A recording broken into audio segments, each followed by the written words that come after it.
Fala, molecada! Carlos Greco falando em mais um episódio do nosso canal Red Nerd Pill. E hoje, pessoal, de uma forma diferente, trago aqui para vocês um convidado ilustre, amigo já há algum tempo aqui na Baixada Santista. Ele é escritor, polivalente pra caramba, ele é conhecedor da parte de segurança, é comentarista de segurança, ele tem alguns contos de terror, inclusive um livro do Drácula que ele trouxe aqui pra gente. É um cara super geek também, super nerd, conhecedor pra caramba, que é o nosso amigo Davidson Abreu. Seja bem-vindo, meu amigo. Eu que agradeço aí. E hoje a gente vai falar de um assunto diferente que a gente tá acostumado, né? Mais descontraído. Assunto nerd, assunto geek. Isso aí. Por isso que eu trouxe meu amigo aqui, pessoal.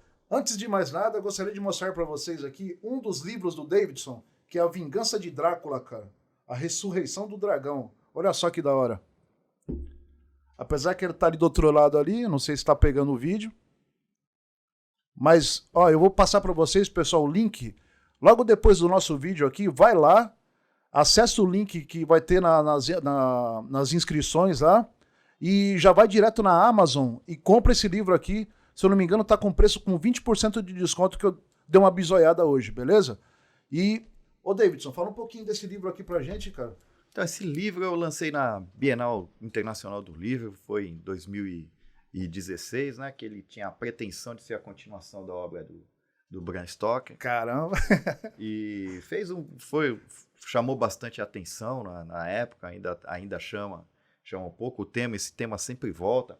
Eu acho que o Drácula é o maior vilão da história, porque o Drácula, além desse conceito histórico que ele tem todas as mídias, HQ, cinema, seriado, videogame, brinquedo, onde você imaginar, sempre vão lembrar do Drácula, que acaba sendo o protagonista, né? O vilão protagonista. E alguns outros vilões acabam tendo um pouquinho de Drácula. O próprio Batman, né? O Batman, o Darth Vader. Darth Vader. Né? A elegância. E um puxa o outro, né? Porque o Darth Vader é meio, assim, inspirado no Drácula. E o Thor aqui, por exemplo, que é o inimigo do Falcon, é inspirado no Darth Vader. Sim, um vai pegando ele então é tipo o paizão da maioria dos personagens por aí, né? Sim, E é interessante como ele foi mudando a mitologia dele do livro, pulou pro cinema, e o cinema foi adicionando algumas coisas que na história original não tinha, né? O cinema acabou sendo ampliado, né? Começou com o Nosferatu, que não pôde utilizar o nome do Drácula por questão de direitos autorais. Sempre, né? Sempre. Mas é a história do Drácula. Aí depois veio para os monstros da Universal, Bela Lugosi, que utilizou o fraque e a capa, instituiu o maior símbolo do Drácula, é a capa dele. E quem fez foi o cinema da Universal, que dizem que era uma facilidade na época, o cinema eram grandes eventos, após a estreia, ficava fácil, ele só tirava a capa, permanecia lá com o smoking e participava dos... Não precisava se transformar em nada, né? Isso. Pessoal, uma curiosidade legal, eu estava dando uma olhada em relação a direitos autorais do próprio Drácula, cara. E o Drácula, o legal dele é que ele navega em tudo quanto é tipo de empresa, né?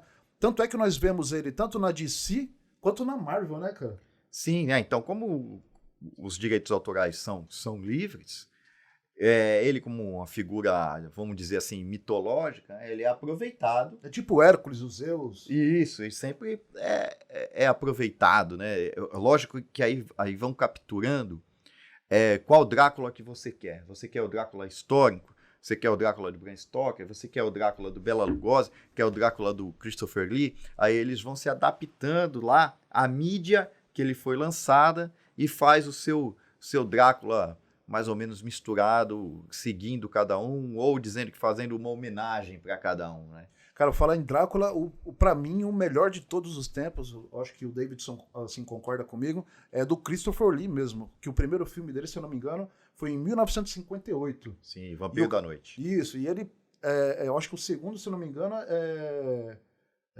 e agora, eu acho que tem escrito aqui, deixa eu ver, Príncipe das Trevas, Prince of Darkness, acho que foi em 1966, se eu não me engano.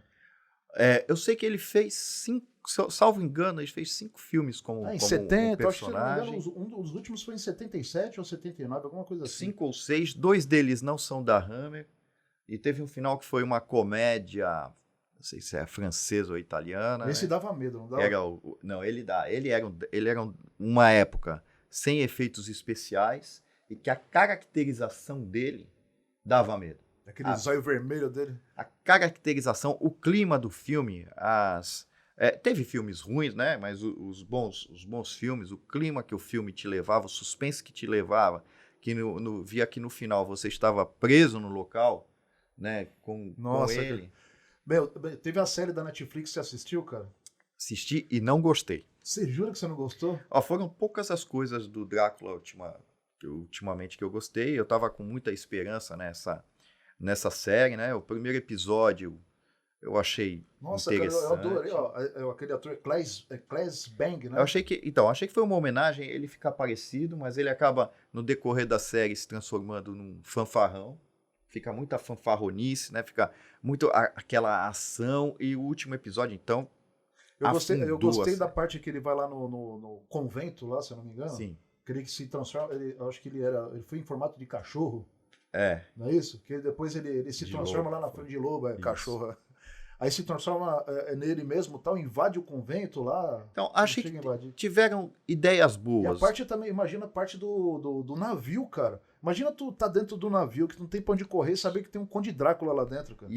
Aliás, iam fazer um filme com a produção do DiCaprio, que era baseado aí com foco nessa viagem do Deméter, né, que é o navio que ele acaba indo para a Inglaterra.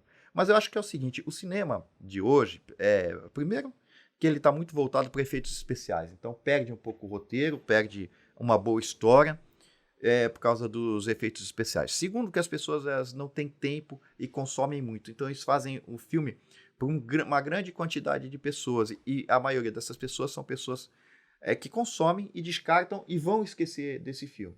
Então, para isso, eles botam uma ação exagerada. Então, perde um pouco o quê? O terror mesmo, o suspense. É que nem eu falei, o Drácula do Christopher Lee. Falando nisso, em Drácula do Christopher Lee, nós temos uma espetáculo aqui. Espetáculo, me deixou cheio de inveja com essa estátua. Inclusive, tá bem raro agora de você achar esse boneco da escala 1/6 aí, vem com 2 heads e simboliza legal a face do Christopher Lee, né? Nessa pegada de Drácula, é muito legal. Imagina um cara desse aí, na tua frente, todo caracterizado, de 1,96 m, todo vampiro aí, mano. O Christopher Lee, pra mim, era o melhor, cara. Não, sem dúvida. Ele é... E a forma que foi feito, principalmente o Vampiro da Noite, te envolve no filme. Você fica ali naquela circunstância. E outros filmes que acaba fazendo, de certa forma, que o visitante do castelo não consiga ir embora. Ele fala pouco. Aliás, tem filme que ele não fala nada. Nossa, cara, é o terror. Tem filme que ele não fala nada. Só o jeito dele contracenar lá, do jeito dele atuar, já te dá um terror. Ele deixa lá naquela posição de vítima constantemente, sem saber o que vai acontecer, que é o que o romance do Bram Stoker acaba fazendo. A última incorporação do Drácula, que foi um pouco diferente, mas que eu achei muito boa, foi o de Coppola, né? Se eu não me engano, foi em 1992, né? Drácula de Bram Stoker, que é o nome que ficou conhecido. Aí ele trouxe muito mesmo do livro para o cinema, então eu acho que ainda vale muito a pena. Agora, o restante, quando falam alguma coisa, me dá até medo. Vai ter agora mas que é mais comédia, né? Então, tudo bem, você relaxa, que é com o Nicolas Cage. Olha, já terminou, já terminaram até. Mas ele como tá Drácula? em fase de pós-produção, ele como Drácula. Drácula carequinha. Não, mas interessante, sabe por quê? Que antes de ter esse filme, eu vi uma imagem de um outro filme dele, um pouco recente, e ele estava muito parecido, não tinha nada a ver. Eu até comentei com a minha esposa, falei, pô, ele tá a cara do Christopher Lee. Talvez alguém tenha percebido isso. Porque ele tem um rosto fino. Colocou, e teve essa ideia. Fino. E assim, uma coisa que eu queria abordar contigo aqui, em relação a essa parte de cinema, a gente via bastante, assim, filme de terror, e a gente foi tomado por uma enxurrada de filmes de super-heróis, né? Que, ao meu ver, fez com que todos os outros temas perdessem a força, né? Filme romântico, filme de suspense. Apesar que terror e suspense andam lado a lado, né? Então, assim, eu não sei, cara, mas eu tô vendo que anda acontecendo um desgaste dos filmes de super-heróis pela lacração, tanto Marvel quanto DC, eles estão vendo quem lacra mais. E, ao meu ver, os filmes de terror são os de maior potencial para poder voltar com tudo para as telinhas aí, para as telonas, no caso. Apesar das falhas, né? O que acontece é o seguinte, esse é um tema super interessante, a gente podia ficar falando aí horas sobre isso. O que acontece é que nas últimas 2 décadas, né, a gente tem um grande problema de criatividade artística. O que os anos 80 foi super criativo, isso daí acabou nos anos 90, anos 2000, entrou no declínio total. Tanto dos quadrinhos, né? Quadrinhos, quando eu falo, quadrinhos Marvel e DC, porque se você procurar outros tipos de quadrinho, ou até mais underground, vai encontrar coisas muito boas. Mas tanto os quadrinhos, a música mesmo, até que você vê em filmes, você vai ouvir música só dos anos 80, dos anos 90, porque não aparece, ou pelo menos não chega no mercado, música boa. E acontece o mesmo com o cinema, só que o cinema tem alguns outros problemas. Primeiro que essa parte de arte, quem convive com o pessoal de arte, até com escritores, você tem que lidar com o ego gigantesco dessas pessoas. Então a pessoa ali tem uma receita, por exemplo, do quadrinho que deu certo ali, tem um argumento lá perfeito que deu certo, que na época estourou, até revolucionou, mas o cara quer fazer do jeito dele. Ele quer deixar a marca dele. Ele não, porque ele é um gênio. Ele não quer saber do roteiro, não quer saber como é que foi inspirado e respeitar o cara que realmente foi o ele autor. Quer ter o nome dele. Isso já começa perdendo por aí. Segundo, os efeitos digitais, que são horríveis os efeitos digitais cara, hoje. Você não aguenta. Em vez de melhorar, tá destruindo tudo, tá piorando. Exatamente. A gente vê pela She-Hulk aí, cara, uma vergonha. Né? A Fiona, cara. É péssimo. Aí o cara, ele prefere usar os efeitos do que um bom roteiro, né? Muito efeito do que bom roteiro. Aí depois entra um terceiro problema, que é a ideologia também no cinema, nos seriados, na Netflix, em Hollywood em geral. As pessoas deveriam primeiro parar e pensar assim, não confie em Hollywood, muito menos no recado que eles querem lhe passar. Porque Hollywood já teve dinheiro dos nazistas, já teve dinheiro dos comunistas, já teve dinheiro dos anticomunistas. Então Hollywood é para quem paga mais. Então a lacração que eles fazem aqui, eles retiram do filme para poder divulgar o filme na Índia, na China, ou seja, a ideologia é de acordo com o cliente. Então eles não são artista. Artista é muito legal, eu gosto muito atores, atrizes, diretores, parabéns porque eles fazem na arte. Mas artista não é exemplo para ninguém. Para ninguém.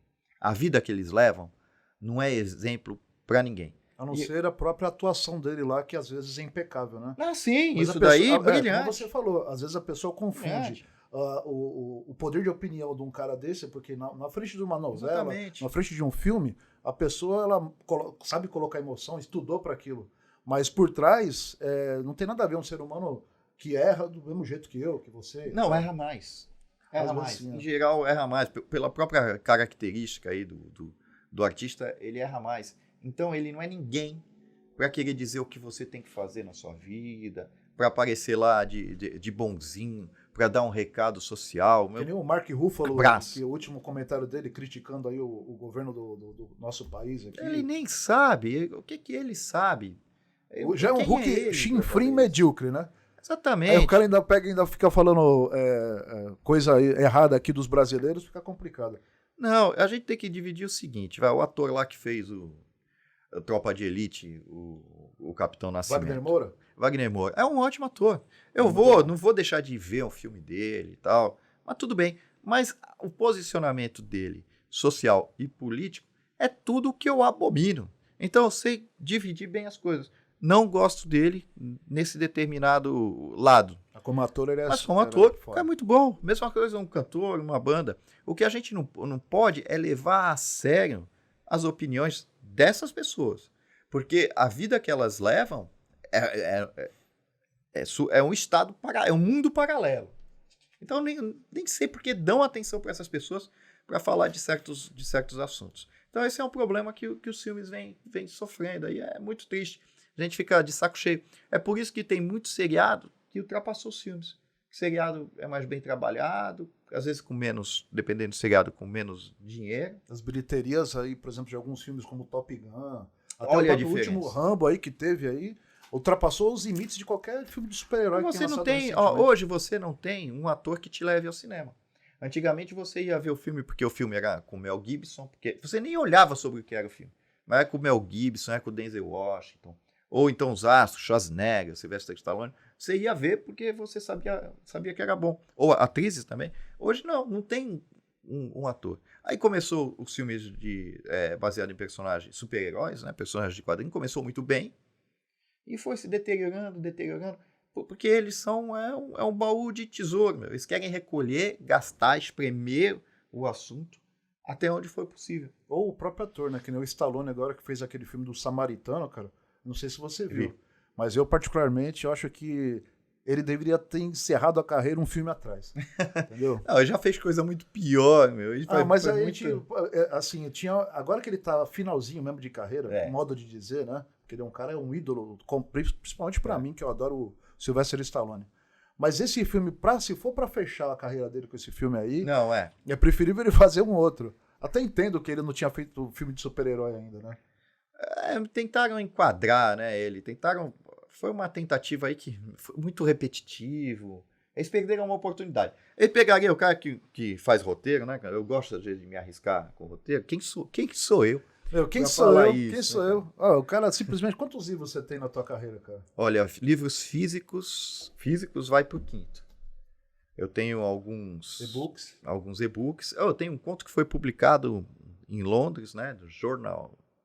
Putz, esqueci o nome, que vergonha. Mas é o jornal mais antigo de estudos parapsicológicos. Mas normalmente quem é compositor, quem é escritor, não é assim de memória super fértil, não. Porque você pensa em tanta coisa ao mesmo tempo que dificilmente você vai lembrar de um tema ou outro que você mesmo que compôs ou que você escreveu, que você idealizou. Esquece. Cara, e assim, uma coisa que eu gostaria de trazer pra cá, que é importante, em relação até à própria Marvel, acho que não sei qual que é a parceria que ela tem com a Universal Studios aí, mas você falou, se não me engano, é título aberto, né? Não, eles podem utilizar, como já perderam os direitos autorais, né? Porque são personagens, a maioria da literatura. Então, qualquer um que quiser, escreve, faz qualquer coisa sobre Drácula, pelo Hulk, eles brigaram bastante, né? Porque o Hulk estava na Universal e para trazer o Hulk para poder fazer os filmes agora foi meio complicado. E aí nós vamos ter agora no dia 7 de outubro, pessoal, o filme do Lobisomem na Noite, cara. Pra quem viu o trailer, cara, me dá um pouco de medo, porque... Dá muito medo. Não do lobisomem, mas dá medo do filme. Pelo fato de ser meio que tudo preto e branco. Acho que eles querem trazer assim, uma pegada meio vintage. Eu não sei como é que vai ser isso não, cara. Pelo que eu vi, aquilo lá, eu já vi muito filme antigo de terror, filme velho. E pelo que eu vi, aquilo lá parece até um remake, eles podem até não dizer, parece um remake de um filme antigo, no qual, eu posso estar enganado, no qual um caçador ali convida umas pessoas para um jantar, sabendo que uma delas é o lobisomem, e vai aquela trama ali para ele achar, ele vai caçando quem será o lobisomem, quem será o monstro. O filme original já foi fraquinho. Esse agora parece que eles querem botar lá uma comédia, inserir alguns personagens de terror. Eu não sei se vai agradar tanto. Legal. Os da Universal já fizeram a tentativa. Algumas coisas interessantes. Eu gostei do filme do Lobisomem. O filme do Lobisomem eu achei muito bom. Muito bom. Eu gostei. Tem gente que não gostou. Eu gostei. O filme da Múmia com o Tom Cruise foi péssimo. Não é aquele que fez o ator não é aquele que fez o Estranho na Marvel? Acho que foi o mesmo ator. Foi. Ele como lobisomem ficou muito bom mesmo, cara. Aquele filme, a caracterização, a história. Nossa, e até ele transtornado. A homenagem que foi feita, né, dos antigos filmes da Universal. Né, cara. Isso aqui é da minha coleçãozinha. Eu achei muito bom. O Drácula, nossa senhora, aquele Drácula que fizeram, como é que é o nome? que puseram um excesso de romantismo, uma Drácula quase bonzinho, com aqueles efeitos digitais, nossa, que exagero terrível. Foi péssimo. Tanto é que eles... O Drácula é maligno a ao história extremo, não contada, né? o Drácula é a história não contada, foi isso. O Drácula que ninguém tinha medo dele, todo mundo avacalhava. E isso naquela época, lá em 1400 e pouco. E o da Múmia do Tom Cruise foi lastimável, né? Lastimável. Eu não cheguei a ver esse projeto. filme. Falaram tão mal que eu não quis nem ver. Nossa, é péssimo. Ó, quando você pega um ator muito famoso, tem que tomar cuidado. Você espera muita coisa do Não, filme. e outra, ele acaba sendo o protagonismo. O protagonista é o ator, acaba sendo o ator. E aí fazem o filme em volta do ator e não em volta do personagem ali. Em volta da história. O que está acontecendo por causa de efeitos especiais, isso que a gente está falando. As pessoas elas não estão pegando bons roteiros, não estão fazendo bons filmes, não estão escrevendo boas histórias em quadrinhos. Eles ficam fazendo remake de tudo, eles querem falta de buscar... criatividade. Então, cara, é de música, é de filme. Cadê a originalidade das pessoas? Falta né, de criatividade. Eles não investem, medo de investir. Aí o que antigamente o pessoal falava que era tipo inveja, ou que era assim uma cópia, um copyright, sei lá o que é. Agora o pessoal fala, não, é uma inspiração. Eu estou me inspirando no Davidson para escrever um livro. Porra, é complicado. Não, e destrói, né? E o pior, além de tudo isso, ele destrói o personagem. Não respeita o personagem, não respeita as características que tornaram o personagem famoso. Que é o que eu tento fazer no livro. Eu tento... a minha inspiração acaba sendo fora do original, também é com os antigos filmes da Hammer, e respeitar o personagem. Entendi. E me fala assim, aproveitando que você está aqui hoje, que você trouxe esse livro, de presente para mim, pessoal, que eu vou ler, aproveitar esse final de semana, cara, porque está nesse hype de pré-lançamento do filme do Lobisomem, a gente está conversando meio que sobre coisas de terror, de filme de terror. Eu vou aproveitar e vou ler esse final de semana aqui, e vou fazer depois um resumão para vocês. E né? o Halloween tá perto. O Halloween tá perto, é verdade. Me fala, assim, esse é um livro clipping, é uma junção de contos, ou é uma história mesmo?